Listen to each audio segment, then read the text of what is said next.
জ্যাকের জন্য আছে একটা 500 বিবিডি 501, আর মাইকের জন্য আছে বিবিডি 700, না এটাও 500, আর বেসের জন্য আছে 5000 আছে দুটো, আর এদিকে আছে স্টেবিলাইজার আছে, একটা ছোটো মিক্সার আছে,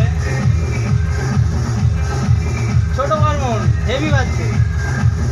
আর তার সঙ্গে আছে দেখো সেই টিএমএস বিখ্যাত ইউটিউবার টিএমএস সাউন্ডের ছোট্ট কাটিং বোর্ড।